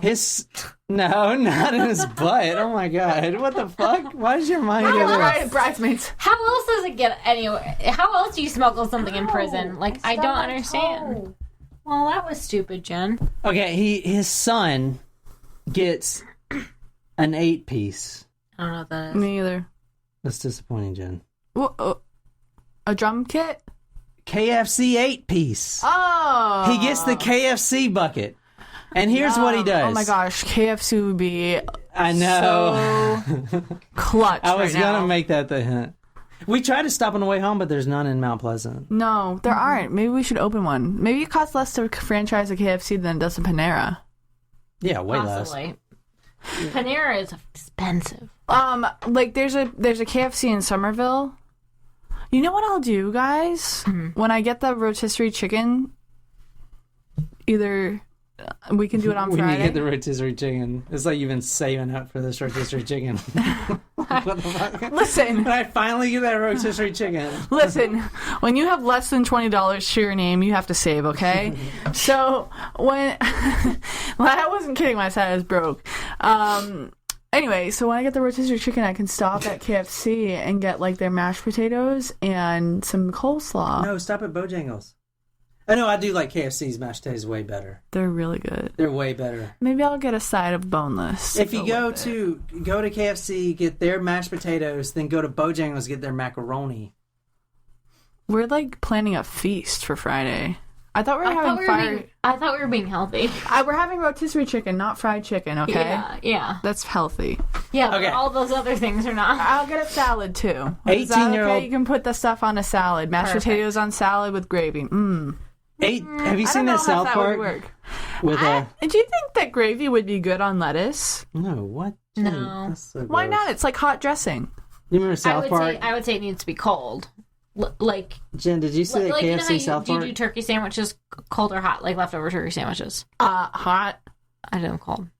Like for Thanksgiving? Yeah. Guys, please. No. You gotta heat up the turkey. It's 11:30.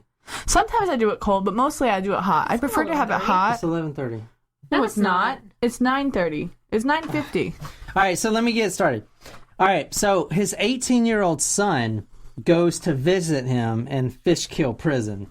He's got a bucket of chicken. He's got a bucket of hot KFC chicken. Except there's a gun in the KFC chicken. They have a bone. They have metal. I really fucking want some KFC. They have metal detectors back then. So what does he do? He's like, hey, I got this hot chicken. Do you mind holding this chicken? He gives it to the guard, and he goes to the metal detector. Oh, all clean. 8 pieces. He probably even gave him a piece or whatever. In the bottom of that KFC chicken, in a little baggie, was that gun. So that's how he smuggled it in. Now, how does an inmate escape from the elderly? About that chicken, I'm so sorry. Jen, how does an handicapped inmate, escape from the elderly and handicapped section in a minimal security prison? Easy. Probably pretty easily. Are you playing footsies with me? No. Oh, sorry. How does he escape? I was gonna say, Nicole, jeez. Does he climb through a hole that he's been digging for 2 years? Or does he just walk through the fucking door? Obviously he goes through the hole in the wall that he got with He walks through the door, and he has a gun, and the one officer that would stop him, he points the gun at him, is like, I'm gonna escape now. Oh my god! Worst jail ever, or best jail ever, depending on what your opinion is. So now he's walking. Like nothing beyond this one guard. Guys, this is minimum security. This is the crazy thing. This guy's been paralyzed, and now all of a sudden, a miracle. Jesus God has has granted saved me the ability to walk, and now you're gonna die. So let me go. He's like in a wheelchair. I mean, how crazy is this? And now all of a sudden he's walking out the fucking front door. What a genius! Why do you think I like this story so much? Because it's something that you would do. And not only that, but he's been working out like crazy because the doctors were like, not only is this guy not paralyzed, But he is working out and getting super fucking fit. He's going to escape. Like, what the fuck? So this is literally, he's in prison for a year. Yeah.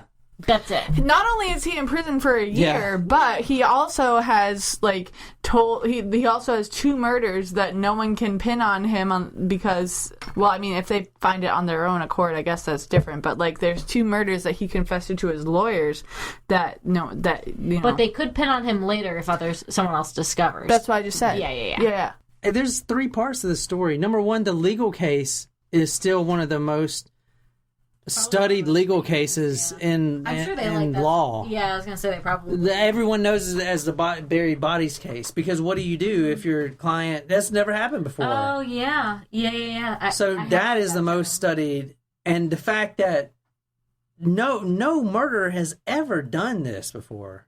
He had the biggest manhunt in history. They couldn't find him. He pretends to be handicapped for years, and then he walks out the front door. This is the best story I have ever read. And no one knows about it. There's not even a book out yet. I mean, there might be, I'm sure, from just the law perspective, that's got to be something that they study in law school. Yeah, that's a textbook case. They have to study that in law school. But I'm saying, you hear about Jeffrey Dahmer and all these other guys, they don't even come close. You know? Well, I think it's really because this guy actually has so much of a story following capture and conviction. Yeah. Most of the other people, their stories are really interesting. Murder and, MO and motive and all that stuff. But, after they get captured and caught, it's okay, they're in prison for the rest of their life or they're dead and you never hear from them again. But this is definitely different. The night of looking good. The night of September 8th, 1978. Here's how he did it. He, just like in the movies, he placed a dummy in his mattress. No. Yeah. He made a little head. Yeah, just like the movies. How could they not see this coming? This is literally because they thought he was ever. in the elderly and handicapped section. I don't care. Okay. And he's in a wheelchair, and then he gets unchallenged by anyone. What does he make the dummy out of? Pillows? Yeah, pillows. Oh my god! And he gets a watermelon for the head. And he's got his wheelchair there. So all right, maybe a cantaloupe. If the guards know he needs his wheelchair and his wheelchair is sitting right by his bed, they're not gonna be like, "Oh, that's probably a dummy," because how would he leave without his wheelchair? Right. He walks out of his gate, or he walks out of his cell door. And he walks right out the front of the prison. No one even sees him or asks any questions. And since it's an elderly and handicapped, they don't even have the razor wire. It's just a medium-sized chain link fence that he just crawls up and jumps over. Oh, my God. Now, did I tell you that the July 29th manhunt was the largest in history? Yes. Well, he likes to break his own record because now this manhunt that he just started is the largest in history. He broke his own record. Wow. So now you have cops. They thought he went back to the Adirondacks where he felt comfortable. They could have. I mean, he could have been anywhere. The highway was right there to the prison. He could have stole a car. Mm-hmm. He could be anywhere. He could be out killing again. Okay, but. Little did they know, when he jumped that chain link fence, he fractured his collarbone. So what he did was he found just 200 yards away from the prison where he could still see and get a good eye of what's going on. He burrowed himself in the ground and slept there for 3 days and didn't even make a sound. Now, all the cops... What? All the cops are all over the state of New York. No one is even searching that, right? Yeah. No one is even searching the prison. Okay, they found him because he had a transistor radio. And they picked up the signal somehow that was coming just right over there, right? And they found him that way. They could map his transistor radio because he was listening to the cops and stuff. But they found him right outside the prison? They found him 200 yards away from prison. Well, that's embarrassing.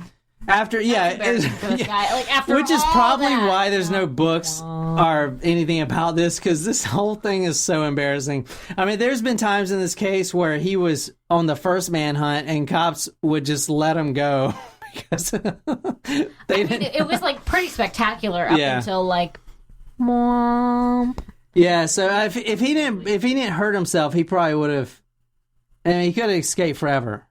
You know, and then, all right, so here's what happens. A few days later, the cops find the transistor radio that's linked to him. They surround him, and then there's a shootout, and he dies. They kill him. Oh. Robert Garrow is dead. All that's left is a map with X's on it, and half the victims weren't even found, but 3 of them were linked to those X's. So they're probably still out there in the Adirondack Mountains. And so the haunted Adirondack Mountains. They're haunted? Why didn't you say that earlier? Well, there's dead people out there. So after Garrow dies, is that when the lawyers can then release the information about the bodies? No, they released it, like, I want to say after he got sentenced. Because it was a year. They kept it for a year. So, like, he wasn't their client anymore. Yeah, exactly. Gotcha. So that had to be scary as an 8-year-old boy to see that boot print there and know who that belonged to. Yeah, because it was huge. You know, you had the feeling he was still there. Obviously, my father knew he wasn't. He you know, but yeah, it was very scary. Very scary. The whole 2 weeks was frightening. When he left our camp, he walked up the road to Deerfield Lodge Christian camp, and that's where he stole a car. And that was the car that took him from Speculator to Mineville. That's when he blew through one of the roadblocks, right, with that car? Yes. He jumps the roadblock, and 2 troopers pursuing a car up 30 north headed to Blue Mountain Lake, and they're right on his tail when the police car blows a fan belt, breaks down.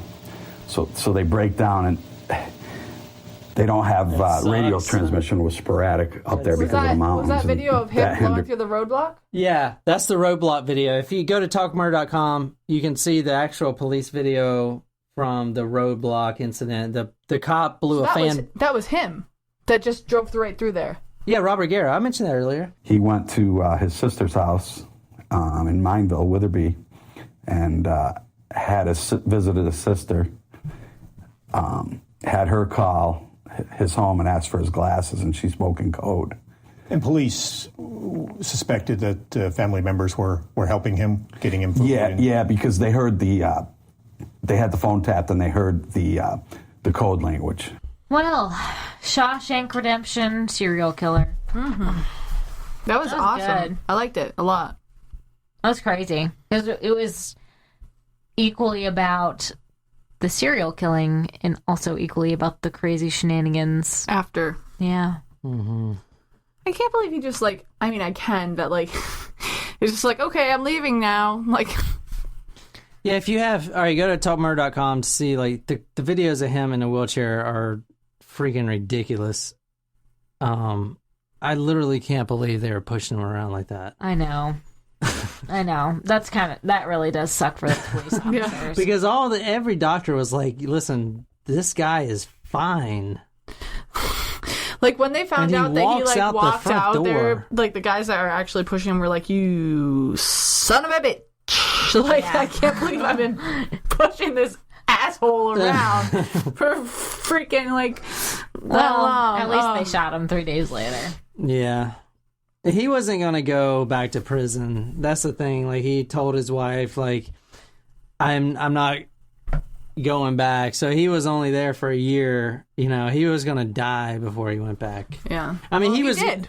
He was going to die out the first time, right? Yeah. After the manhunt ended. But the guy shot him 4 times with a shotgun. And I've never met anyone in my life or know of anyone else that has been shot 4 times with a shotgun and has lived. Yeah. You know, because the shotgun is, anyway. All right. Well, thanks, guys, for listening to this episode of Talk Murder to Me. As always, we really appreciate you guys listening to us. We have a lot of fun making this for you. So if you want to give us some support additional to your listening, visit our page on patreon.com/talkmurder, or you can go to Facebook and like our Facebook page and give us a recommendation. We really would appreciate that. And don't forget the iTunes reviews, because even though our bet is over, we still would really appreciate you guys giving us some feedback. Tell us what you like, tell us what you don't.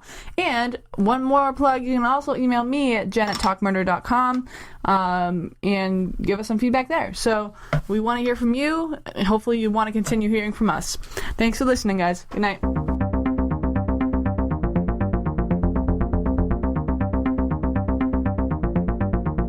It doesn't matter if I'm mad at him, because usually he's trying to get some type of banter out of me, but I'm not going to say anything. I'm pretty sure you ain't going to be able to find it, because you ain't like me, motherfuckers. Talkmurder.com, and then click on them ads, motherfucker, because I need some dough, dog.